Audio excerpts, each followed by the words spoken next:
Os riscos de um mundo sem fatos. Informação em excesso, verdades em falta.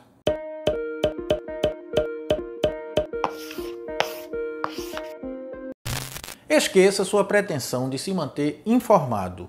A possibilidade de acompanhar o que acontece de grande e de pequeno nesse mundo de meu Deus é nula.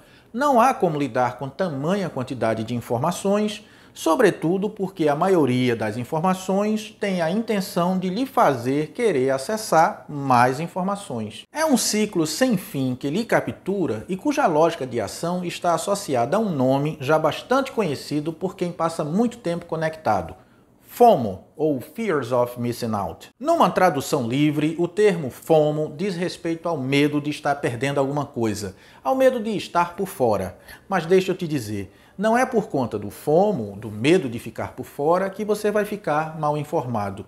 E não é difícil perceber isso. Pensa nesses 4 aspectos que marcam o começo de 2025. 1. Uma das maiores redes sociais do mundo é suspensa nos Estados Unidos. 2. As redes sociais que ficam não têm mais o serviço de checagem dos fatos. 3. Essas redes que ficam e seus donos são ligadas ao governo mais poderoso do mundo.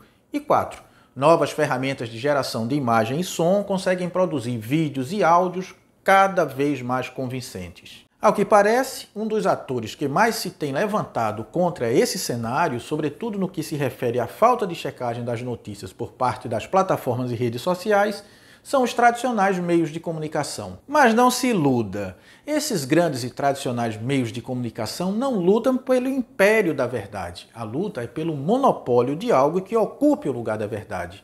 Ou você acha que essas grandes redes de TV, jornais e revistas nunca mentiram para você? O fato é que esses grandes e tradicionais conglomerados de comunicação entraram numa encruzilhada.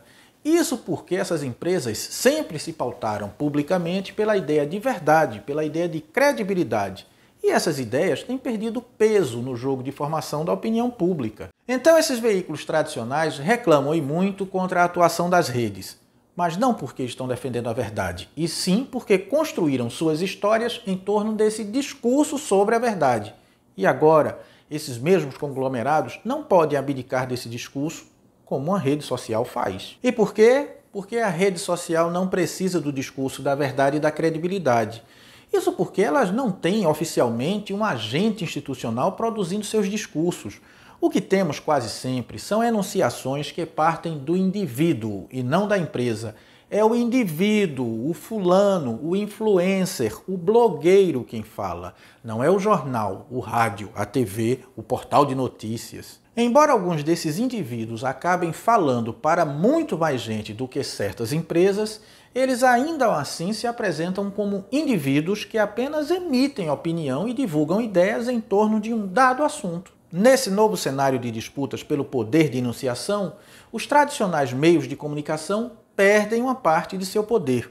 E que poder é ou era esse? Bom, segundo Paul Virilio, esse poder não estava exatamente em mentir, mas também em omitir.